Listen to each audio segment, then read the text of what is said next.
पटवार एग्जाम 2025 की तैयारी बहुत सारे स्टूडेंट्स दिल लगाकर कर रहे हैं, लेकिन उनको स्पेशली इंग्लिश सब्जेक्ट को लेकर थोड़ी सी परेशानी का सामना करना पड़ रहा है।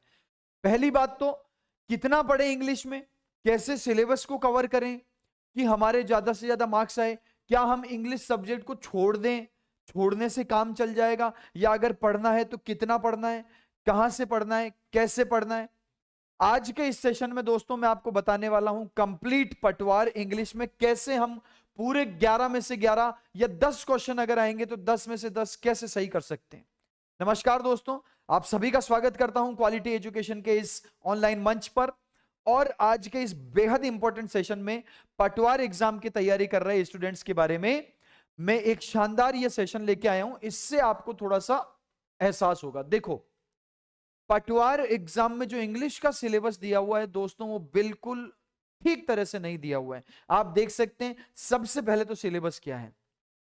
सिलेबस दिया हुआ है reading comprehension, correction of errors, antonyms, synonyms and idioms. ये 4 ही पॉइंट दिए हुए हैं। लेकिन दोस्तों ये करेक्शन ऑफ एरर्स जो है ये बहुत बड़ी बाधा बना हुआ है। क्यों? क्योंकि दोस्तों इसके लिए आपको टॉपिक नहीं दिया गया है कि कौन से टॉपिक से ये आएगा।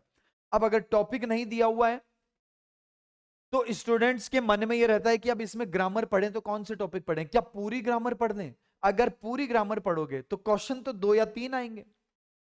ठीक है, तो अभी मैं आपको बताता हूं पूरी प्लानिंग, और पक्का इस आधार पे चलोगे बहुत जल्दी सिलेबस कवर होगा और बहुत आसानी से आप इसके अंदर नंबर स्कोर कर सकते हो। कोई बड़ी बात नहीं है, क्योंकि दोस्तों सिलेबस को बांटा ऐसे है। देखो पिछली बार क्या हुआ था मैं बताता हूं। सबसे पहले पिछला जो पटवार एग्जाम हुआ था उसमें 10 क्वेश्चन पूछे थे, जिसमें से 5 क्वेश्चन थे पैसेज के। 10 में से 5 क्वेश्चन रीडिंग कॉम्प्रहेंशन मतलब पैसेज है ना, जो हमने हमारे स्कूल डेज में भी किए थे, उसी में से पैसेज आता है। तो 5 मतलब लगभग वैसा ही है। 5 क्वेश्चन थे। एरर स्पॉटिंग के 2 क्वेश्चन थे और 2 क्वेश्चन एंटोनिम सिनोनिम के था, है ना। जैसे सिनोनिम्स यानी कि पर्यायवाची शब्द, एक क्वेश्चन तो पर्यायवाची शब्द का है, और एंटोनिम मतलब विलोम शब्द, एक जो है अपोजिट वर्ड होता है एंटोनिम, उसका एक क्वेश्चन था। तो 2 क्वेश्चन ये हो गए हमारे। ईडियम्स के फिर हमारे पास में एक क्वेश्चन था, और कुल मिला के 10 क्वेश्चन इंग्लिश सब्जेक्ट से पिछले पटवार एग्जाम में पूछे गए, है ना। 5 पैसेज, 2 एरर, एक एंटोनिम, एक सिनोनिम और एक ईडियम, मिला के 10 क्वेश्चन हो गए दोस्तों। अब जो है पटवार तो 2000 मतलब एग्जाम में उसमें समय हो गया, 3-4 साल पहले एग्जाम हुआ था। पिछले 1-1.5 साल में राजस्थान में जितने भी एग्जाम हुए हैं, आरएसएसबी में स्पेशली, चाहे वो सीईटी एग्जाम हो चाहे वो कोई और एग्जाम हो, पैसेज के 5 क्वेश्चन नहीं पूछ रहे, 3-4 क्वेश्चन पैसेज में से पूछे जा रहे हैं। हो सकता है इस बार पटवार में जो हमारा पटवार एग्जाम है उसमें पैसेज हमसे 5 क्वेश्चन ना पूछ के पैसेज से 3 या 4 क्वेश्चन ही पूछ ले, इसकी संभावना बड़ी है ना। जैसा कि पिछले आप 1-1.5 साल के पेपर देखोगे, पिछला सीईटी देखोगे, ये वाला सीईटी देखोगे, तो आपको 3 से 4 क्वेश्चन देखने को मिलेंगे वहां पे केवल, है ना। 3 से 4 क्वेश्चन देखने को मिले। अब हो सकता है यहाँ पे 3-4-5 क्वेश्चन कुछ भी पूछ ले, पर पैसेज तो आएगा। सबसे ज्यादा वेटेज पैसेज का है ना। हम मान लेते हैं कि इस बार भी पैसेज 4 से 5 क्वेश्चन पूछा जाएंगे। एरर स्पॉटिंग, इसके भी 2 से 3 क्वेश्चन पूछे जाएंगे, और एंटोनिम, सिनोनिम और इडियम्स के हमारे एक एक क्वेश्चन हम मान के चलते हैं। तो लगभग पिछले वाले एग्जाम की तरह इस बार भी वेटेज ये रहेगा, 3 क्वेश्चन हमारे एरर से, 4 क्वेश्चन पैसेज से और 3 क्वेश्चन वोकैब से। अब मैं आपको बताता हूं कि ये हमको सब पढ़ने कैसे हैं, कहां से पढ़ने, कैसे हो जाएगा। सबसे पहले दोस्तों बात करता हूं मैं, जो आपका टॉपिक दिया हुआ है ये करेक्शन ऑफ एरर्स। एक्चुअली ये करेक्शन ऑफ एरर है भी नहीं, हमारे एग्जाम में एरर स्पॉटिंग होती है। Correction of errors, correction of errors का मतलब तो होता है एरर को ठीक करो, जबकि हमको एरर को ठीक नहीं करना होता है, खाली बताना होता है कि सेंटेंस में गलती कहां है। आपको एक सेंटेंस दिया जाएगा, उसमें आपसे पूछा जाएगा इसके कौन से भाग में एरर है। अब दोस्तों इसमें टॉपिक नहीं दिया हुआ है, और टॉपिक नहीं दिया हुआ है तो स्टूडेंट्स बहुत ज्यादा कंफ्यूज हैं कि क्या पूरी ग्रामर पढ़ लें। अब पूरी ग्रामर पढ़ना सही नहीं होगा। क्यों नहीं होगा सही? क्योंकि 3 क्वेश्चन के लिए पूरी ग्रामर पढ़ने का मतलब है 3-4 महीने, यानी आपको 100-150 घंटे का खर्चा करना पड़ेगा। इसलिए मैं बताता हूं टॉपिक। आपको एरर स्पॉटिंग के लिए केवल कौन से टॉपिक पढ़ने? आपको एरर स्पॉटिंग के लिए केवल ये टॉपिक पढ़ने जो मैं आपको बता रहा हूं। सबसे पहले सब्जेक्ट वर्ब एग्रीमेंट,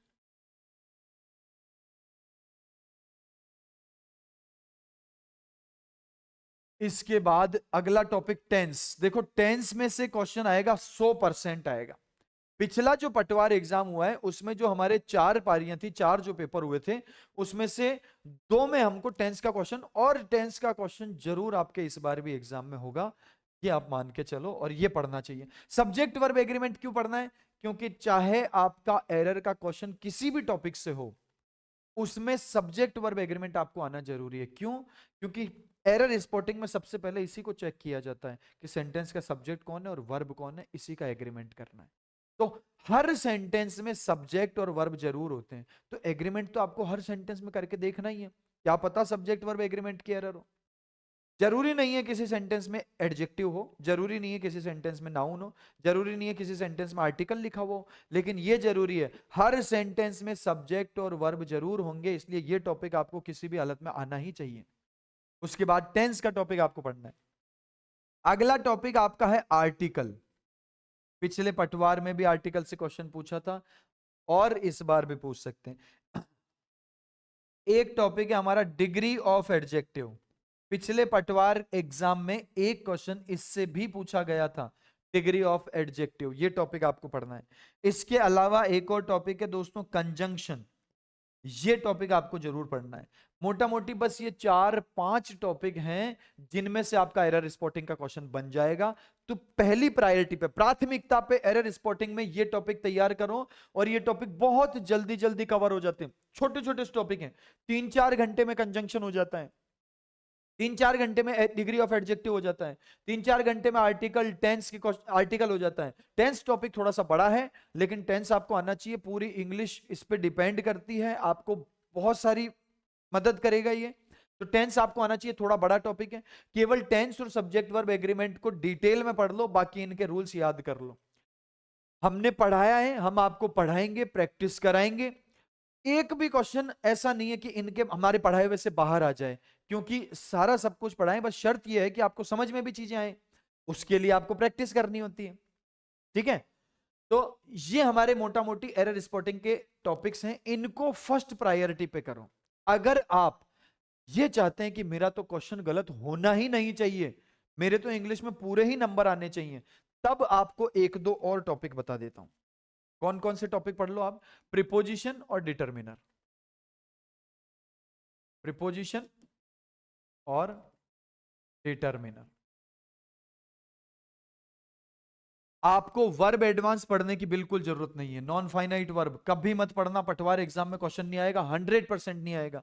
आपके पार्ट्स ऑफ स्पीच में एडजेक्टिव एडवर्ब पढ़ने की जरूरत नहीं है, यहां से क्वेश्चन नहीं आएगा। ठीक है? मत पढ़ना।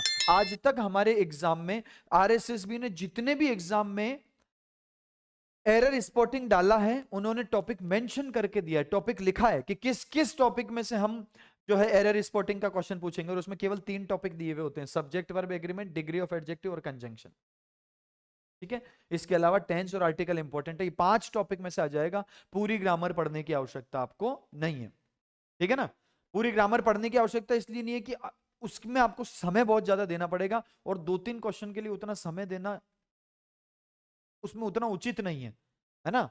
बहुत ज्यादा डिटेलिंग हो जाती है। इनमें से आपके पटवार और डिटर्मिनर प्रीपोजिशन 100% आपके जो कॉमन एरर का प्रश्न है वो इन्हीं टॉपिक्स से आएगा, बाकी टॉपिक्स से नहीं आएगा। उसमें समय खर्च मत करो, बाकी प्रैक्टिस करो कि कॉमन एरर को पहचाने कैसे। होता क्या है मित्रों, आप टेंस पूरा टॉपिक पढ़ लोगे, लेकिन आपको उसमें से जब सेंटेंस देखोगे तो समझ में नहीं आएगा कि एरर कहां है। ठीक है?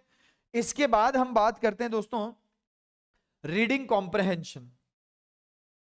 जो आपका पैसेज है, मोटा मोटी पैसेज हम लिखें तो पैसेज में क्या होता है दोस्तों, पैसेज वैसे तो देखने में बड़ा आसान लगता है कि पैसेज तो क्या है, इसमें लिखा हुआ है, उसमें से उत्तर ही तो निकालना है, लाइनें मिलानी है। ये क्वेश्चन में ये लाइन कहां आ रही है पैसेज में, पर उस समय हम उसको बहुत गलत तरीके से अटेम्प्ट कर जाते हैं। देखो, किसी भी विद्यार्थी के पटवार एग्जाम में अगर पैसेज का एक भी क्वेश्चन गलत होता है, तो इसका मतलब वो अपने पैरों पर कुल्हाड़ी मार रहा है, फ्री का नंबर गवा दिया है। अब सीटी में तो हमको 40% ही लाने पड़े थे, लेकिन पटवार में तो कट ऑफ 70-75% थी पिछली बार भी, यहाँ 40% नहीं है, यहाँ तो नेक टू नेक फाइट होगी, 70-75-80% तक आपको मार्क्स लाने पड़ेंगे, है ना, कि अपना सिलेक्शन 100% हो जाए उसके लिए। और उसके लिए आपको हर सब्जेक्ट से कुछ ना कुछ, या जो प्रश्न सही होने चाहिए वो आपके सही होने ही चाहिए। अगर आपने किसी भी विद्यार्थी ने पटवार एग्जाम में पैसेज का एक भी क्वेश्चन गलत किया है तो उसने अपना एक फ्री का नंबर गवाया है। अगर आप फ्री के नंबर गवाओगे तो कैसे सिलेक्शन लाओगे? कोई जरूरी नहीं है आप इंग्लिश पूरी की पूरी 100% पढ़ो, लेकिन ये जो पैसेज है ये तो फ्री का है ना, कम से कम इसमें तो पूरा लाओ। इसके लिए क्या करें सर? इसके लिए भैया मैं आपके पैसेज के सेशन लेके आ रहा हूं यूट्यूब चैनल पर, अपने क्वालिटी एजुकेशन पर।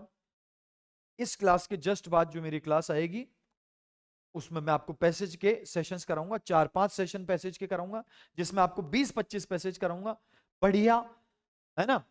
जो स्टोरी लाइन, नरेटिव, जितने भी पैसेज हैं, पैसेज से किस किस टाइप के क्वेश्चन पूछे जा सकते हैं और हमको कैसे ढूंढना होता है वो सारा बता दूंगा। उसके अनुसार प्रैक्टिस कर लेना, जिंदगी में पैसेज का क्वेश्चन गलत नहीं होगा आपका। मैं आपको यहां आके 20 पैसेज में 3-4 सेशन में अलग अलग टाइप के पैसेज में प्रैक्टिस करवा दूंगा। उसके बाद आप घर पे बैठ के रोज का एक पैसेज करो, आपका पैसेज का क्वेश्चन गलत नहीं होगा। 4 क्वेश्चन आए, 5 क्वेश्चन आए पैसेज में, फ्री के नंबर है, सारे सही होने चाहिए। मैं आपको गारंटी से कह देता हूं कि जब पैसेज में थोड़ा सा लैंग्वेज चेंज करते हैं तो स्टूडेंट्स के क्वेश्चन गलत होने लग जाते हैं और वो फोगट के नंबर गलत हुए हैं, है ना। फ्री के क्वेश्चन आप गलत करवा दोगे अपने इंग्लिश में, तो इंग्लिश में 10 में से 10 या 11 जितने भी प्रश्न आएंगे उसमें से 4 से 5 क्वेश्चन तो आपके पैसेज में ऐसे ही सही हो जाएंगे। बहुत ज्यादा कोई इसमें टेढ़ी बात नहीं है ना। तो पैसेज कहां से करें? पैसेज के लिए आप मेरी क्लास देख सकते हैं, उसके अलावा प्रीवियस ईयर जितने भी हुए हैं पैसेज वो सारे निकाल लो। ऐसा नहीं है कि वो का वही पैसेज रिपीट हो जाएगा, पर प्रैक्टिस बन जाएगी। इसमें प्रैक्टिस सबसे ज्यादा इंपॉर्टेंट है, तो आपकी प्रैक्टिस बढ़िया तरीके से हो जाएगी। इसके लिए मैं क्लास भी लेकर आ रहा हूं। आपको इसका क्वेश्चन कभी गलत नहीं करना है। कैसे करेंगे? आप रोज का एक पैसेज करो, पहले मैं प्रैक्टिस करवा दूं, उसके अनुसार मात्र 15 मिनट लगेंगे आपको दिन में। 15 मिनट में आप एक पैसेज कर दोगे और ये हैबिट बना लोगे ना, अगर 15 मिनट इंग्लिश में पैसेज करने की, तो आपका 4 से 5 क्वेश्चन फालतू सही होंगे देखो एग्जाम में। इस बात पे ध्यान देना गौर से। अगला जो हमारा टॉपिक है दोस्तों वो है ईडियम्स।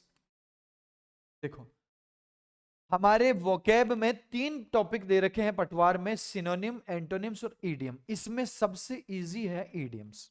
सिनोनिम एंटोनिम्स में क्या है, बहुत ज्यादा याद करना पड़ता है और फिर उसमें कंफ्यूजन हो जाता है और भूल भी जाते हैं, है ना। ईडियम्स में ऐसा नहीं है। ईडियम्स कैसे पढ़ें दोस्तों? ईडियम्स को हमेशा थीम बेस बनाकर याद किया करो। कैसे याद करें ईडियम्स? ईडियम्स मतलब जो हमारे मुहावरे हिंदी में होते हैं उसी टाइप से ईडियम्स होती है इंग्लिश में। कैसे याद करें हम? जैसे आपको मेरे को एक ये बात याद करी तो मेरे को एक याद आ गई, हिंदी की ईडियम होती है अंडे का शहजादा, है ना। उसको हम इंग्लिश में कहते हैं टू बी ग्रीन। ग्रीन और अंडे का शहजादा, इसका मतलब होता है कोई इनएक्सपीरियंस्ड व्यक्ति, नोवाइस, है ना, उसको कहते हैं। तो ये जो शब्द हैं इनको ईडियम्स कहते हैं। ईडियम्स को कैसे याद करें सर कि ये लंबे समय तक याद रहे और हमको जल्दी से याद भी हो जाए? तो थीम बेस पढ़ो। जैसे सबसे पहले कलर से रिलेटेड ईडियम पढ़ ली। कलर कौन सा भाई? रेड कलर से रिलेटेड जितनी भी ईडियम है सारी याद कर लो। जैसे जैसे रेड लेटर डे, एक ईडियम है रेड लेटर डे। इसका मतलब होता है दोस्तों एक बहुत महत्वपूर्ण दिन या एक महत्वपूर्ण क्षण। जिस दिन आपकी नौकरी लगेगी वो आपकी जिंदगी का महत्वपूर्ण दिन होगा, यानी आपके लिए रेड लेटर डे होगा, ठीक है ना। उसके अलावा हो सकता है रेड हेरिंग। रेड हेरिंग का क्या मतलब है? तो रेड हेरिंग का मतलब है दोस्तों मुद्दे से भटका देना। इसके अलावा role out the red carpet. Role out the red carpet, इसका क्या मतलब है सर? देखो रेड कारपेट आप जानते हैं ना, रेड कारपेट, रोल आउट मतलब बिछाना, रेड कारपेट को बिछा देना। रेड आउट कारपेट को बिछा देना मतलब स्वागत करना किसी का। अरे कोई व्यक्ति घर पे आए, उसके स्वागत में आपने रेड कारपेट बिछा दिया, यानी किसी व्यक्ति का दिल से स्वागत करना, उसका वेलकम करना is called roll out the red carpet. और क्या है? और देखो red rag to a bull. Red rag to a bull, आपको एक रेड कलर से रिलेटेड 7-8 इडियम्स अभी इस क्लास में याद करा देता हूं मैं। रेड रैग मतलब, ये रेड रैग मतलब क्या होता है? काला कपड़ा है ये, सॉरी लाल कपड़ा है। रेड रैग मतलब लाल कपड़ा। किसको? बुल को। बुल यानी कि सांड। जब आप सांड को या बुल को रेड कलर का कलर दिखाते हो तो क्या होगा? उसको गुस्सा आएगा। यानी red rag to a bull यानी किसी व्यक्ति को गुस्सा दिलाना। बुल को जब रेड कलर दिखाएंगे तो गुस्सा आएगा उसको, है ना, वो भागेगा पीछे, मारेगा। ऐसे ही किसी व्यक्ति को गुस्सा दिलाने के लिए हम इस ईडियम का यूज करते हैं, red rag to a bull. एक और ईडियम है रेड कलर से, paint the town red. Paint the town red यानी कि बहुत ज्यादा आनंद लेना, बहुत ज्यादा जश्न मनाना। Enjoy to the fullest is called paint the town red. ये रेड कलर से रिलेटेड ईडियम्स है। ऐसे ही व्हाइट कलर से रिलेटेड ईडियम्स होती है, उनको याद करो। ऐसे ही फ्रूट में एप्पल से रिलेटेड बहुत सारी ईडियम्स है ना, apple of one side, apple of discord, apple pie order, है ना। ऐसे ही एनिमल्स से, जैसे डॉग से रिलेटेड बहुत सारी ईडियम्स है, कैट से रिलेटेड बहुत सारी ईडियम्स है। इनको सीक्वेंस में याद करो, थीम बना बना के। जैसे हमने एप्लीकेशन में जो हमारा पटवार का कोर्स चल रहा है उसमें ईडियम्स इसी तरीके से पढ़ाई हुई है आपको, है ना। इससे क्या होता है सर? इससे ईडियम्स बहुत जल्दी याद हो जाती है। 300, 350, 400 जो ईडियम्स हैं वो 15-20 थीम में तुरंत याद हो जाती है और लंबे समय तक याद रहती है। अब आप red rag to a bull को आज याद कर रहे हो, रेड लेटर डे को कल याद कर रहे हो किसी और पेज में, तो वो क्या है? फैली हुई रहती है इधर उधर, है ना, स्कैटर्ड रहती है। यही अगर एक जगह जमी हुई हो, उस तरीके से हो, तो बहुत बढ़िया तरीके से याद हो जाती है। ठीक है, तो इनको ईडियम्स को आपको हमेशा थीम का बेस बना के थीम बेस ईडियम के रूप में पढ़ना है, जल्दी याद हो जाएगी आपको। अगली बात है सिनोनिम्स और एंटोनिम्स। तो दोस्तों मैं जो आपको राय दे रहा हूं, मैं बिल्कुल सही राय यहां पर आपको देना चाहता हूं। और सही राय यह है कि दोस्तों ईडियम्स, सॉरी, सिनोनिम्स और एंटोनिम्स को आप प्रीवियस ईयर याद करो। प्रीवियस ईयर क्यों याद करें सर? क्योंकि दोस्तों बहुत ज्यादा है ये संख्या में। आप कुछ भी इररिलेवेंट, असंगत, जो हमारे एग्जाम के लिए इंपॉर्टेंट ही नहीं है, वही पढ़ने लग जाओगे और उसमें समय बर्बाद हो जाएगा और एग्जाम में क्वेश्चन आए ना आए कुछ नहीं है। देखो, एंटोनियम सिनोनियम आपके प्रीवियस ईयर रिपीट होने की प्रबल संभावना है, समय भी ज्यादा नहीं लगेगा। प्रीवियस ईयर जितने भी क्वेश्चन आए हुए हैं, क्या करो, मान लो एक क्वेश्चन पूछा हुआ है आपसे, बताओ भाई स्कॉल्ड का क्या मतलब होता है। अब आपको 4 ऑप्शन दे रखे, ए बी सी डी। पर्यायवाची बताओ स्कॉल्ड। स्कॉल्ड का मतलब होता है डांटना। तो आपको करना क्या है, स्कॉल्ड के जितने भी सिनोनिम्स हैं सारे याद कर लेने हैं। इन ऑप्शंस में जो जो शब्द दिए हुए हैं उन सारे शब्दों का मीनिंग देख लेना है। इस स्कॉल्ड के जितने भी एंटोनिम्स है वो याद कर लेने हैं। ऐसे करके आपको प्रीवियस ईयर कवर करना है ना। प्रीवियस ईयर में खाली आंसर याद नहीं करना है कि भाई इसका ये क्वेश्चन पूछा था, इसका ये आंसर है। आपको प्रीवियस ईयर में जो क्वेश्चन पूछा हुआ उसके सारे एंटोनिम सिनोनियम और उसके ऑप्शंस जो हैं उनको भी याद कर लेने। इससे आप बहुत ही रिलेवेंट वोकैब याद करोगे। कोई भी इधर उधर की फालतू, इधर उधर कहीं से भी इतनी सारी वोकैब याद कर लो ना, तो वो याद हुई ना, उनमें से एग्जाम में क्वेश्चन बनने की कोई बहुत ज्यादा संभावना हो रही है, और वो याद हो भी गई तो भूल जाओगे थोड़े समय में। इतने सारे शब्द याद कर लोगे कि फिर उसका कोई मतलब ही नहीं रहेगा। तो एंटोनिम सिनोनिम हमेशा आपको रिलेवेंट पढ़ने, और रिलेवेंट कौन है? Previous year. प्रीवियस ईयर याद करो सिनोनिम एंटोनिम। ये मेरी सलाह है, समय भी बचेगा और जो स्मार्ट स्टडी कहते हैं वो हो जाएगी, और आपका क्वेश्चन भी फंस जाएगा एग्जाम। इसके अलावा आपको कोई टेंशन नहीं लेनी है। ईडियम्स हमने जैसे पढ़ाई है, क्वेश्चन बाहर नहीं आएगा ईडियम्स में, जो मैं ऐप में पढ़ा रहा हूं, और याद भी बहुत जल्दी हो जाएगा। This is my promise. ये ईडियम्स आप इस तरीके से पढ़ सकते हो, थीम बेस्ड, थीम बना बना के, है ना। आपको पता ही नहीं, आपने व्हाइट कलर से related, red colour, blue colour, इससे रिलेटेड आपने 5-7 की पेयर याद की है और आपको 100 से ज्यादा ईडियम्स याद हो गई तुरंत। बस उनका थोड़ा थोड़ा रिवाइज कर लो। पैसेज का क्या करना है? पैसेज की मैं यूट्यूब चैनल पे क्लास ला रहा हूं, उसकी प्रैक्टिस करो उसके बाद में, और फिर आपके पैसेज के 4 से 5 क्वेश्चन 100% सही होंगे। एरर स्पॉटिंग में कौन कौन से टॉपिक हैं तो मैंने बता दिया है, मुख्यतया ये 5 टॉपिक हैं जो आपको पढ़ने। और इसके अलावा अगर आप में और भी समय बचे तो ये दोनों टॉपिक और पढ़ लेना। इनके बाहर एरर स्पॉटिंग यानी कि करेक्शन ऑफ एरर का क्वेश्चन नहीं जाएगा मित्रों। ये है सही प्लानिंग, समय भी कम लगेगा और क्वेश्चन भी सही हो जाएंगे। मैंने आपको सब्जेक्ट वर्ब एग्रीमेंट पढ़ा दिया तो गारंटी है कि उसके बाहर से एग्जाम में सब्जेक्ट वर्ब एग्रीमेंट का क्वेश्चन नहीं आ सकता। लेकिन आप उस टॉपिक को थोड़ा सा ध्यान से पढ़ना पड़ेगा आपको, है ना, और प्रैक्टिस के लिए क्वेश्चन लगाने पड़ेंगे। ठीक है। प्रैक्टिस क्वेश्चन की भी सीरीज चलाएंगे अपन यूट्यूब पे भी, और बाकी डिटेल में तो पूरा ऐप में पढ़ाया हुआ ही है। ये है आपकी पूरे 10 क्वेश्चन की और 11 क्वेश्चन की प्लानिंग। इस प्लानिंग के तहत पढ़ेंगे तो कोर्स जल्दी कम समय में कवर होगा और नंबर भी नहीं कटेगा। ठीक है। ये पैसेज और ईडियम्स का मामला बहुत इजी है, तुरंत आ जाते हैं, थोड़ा सा जोर लगाते ही 5-6 क्वेश्चन सही हो गए अपने। फिर 2-3 क्वेश्चन अपन एरर स्पॉटिंग में से और उसमें से निकाल लेंगे, तो हमारे बहुत ज्यादा समय खर्च किए बिना भी 10 में से 8-9 क्वेश्चन सही हो जाएंगे। और 8-9 क्वेश्चन सही हो जाएंगे ना दोस्तों, तो मैदान में डट कर खड़े रहोगे और सिलेक्शन की पूरी मतलब चांस बहुत बढ़ जाएंगे। कई स्टूडेंट मैंने देखा है कि इंग्लिश को छोड़ने में रहते हैं कि यार इंग्लिश रहने देते हैं, 10 ही तो क्वेश्चन है, दूसरी तरफ चले जाते हैं। अरे जब आप ऐसे हर टॉपिक में से, हर सब्जेक्ट में से ऐसे फ्री के नंबर छोड़ने लग गए, तो जो खतरनाक क्वेश्चन आते हैं एग्जाम में, वो तो दूसरे सब्जेक्ट में भी गलत हो जाएंगे। फिर कैसे 70% 75% बनेंगे? यहाँ 40% थोड़ी लाने कि आप सब्जेक्ट को उड़ा ही दो। ठीक है। तो कम समय में कैसे इंग्लिश की तैयारी की जाए, उसके ऊपर ये आज का सेशन था। उसके अलावा दोस्तों, आप पटवार ऑनलाइन वीडियो कोर्स चल रहा है दोस्तों, क्वालिटी एजुकेशन एप्लीकेशन पर, और इसमें इस कोर्स की विशेषताएं ये है कि इसमें टीचर्स जो है, फैकल्टी पैनल है, बहुत एक्सपीरियंस्ड है, सब्जेक्ट स्पेशल है, आरएस अधिकारियों द्वारा भी अध्यापन यहां पर अध्यापन कराया जा रहा है। और उसके अलावा एग्जाम ओरिएंटेड कंटेंट, जो एग्जाम में पास कराए ऐसी पढ़ाई हम आपको करवाते हैं, है ना। पैनल पीडीएफ अवेलेबल रहेगा आपको, प्रिंटेबल नोट्स मिलेंगे, नोट्स को भी आप प्रिंट करवा सकते हैं। ठीक है। और ऑनलाइन कोर्स जो आप लेते हैं उसके साथ आपको टेस्ट सीरीज फ्री मिलेगी। टेस्ट सीरीज बहुत इंपॉर्टेंट है दोस्तों। ठीक है। प्राइस इसका 1999 रुपए है, जो ऑनलाइन कोर्स पटवार का है। अगर आप इस पे ये कोड अप्लाई करते हो KSR21, तो आपको 21% का इस पे डिस्काउंट मिल जाएगा। ये जो प्राइस है 1999, इसमें 21% की आपको छूट मिल जाएगी। आप ये कोड यूज कर सकते हैं KSR21।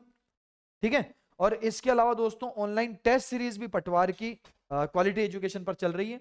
ठीक है। जिसमें आपको टोटल 12 टेस्ट मिलते हैं, 20 टेस्ट मिलते हैं, जिसमें से 12 टॉपिक वाइज हैं और 8 आपके फुल लेंथ के टेस्ट हैं।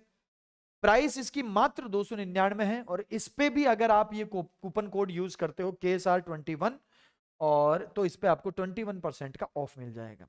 ठीक है। या इसके अलावा आप कोई भी कोर्स परचेज करते हैं क्वालिटी एजुकेशन के ऑनलाइन ऐप से, चाहे वो रीट हो, चाहे पटवार हो, चाहे कोई भी एग्जाम हो, आप अगर KSR21 अप्लाई करोगे उस पे, तो आपको उस पे 21% की छूट मिल जाएगी।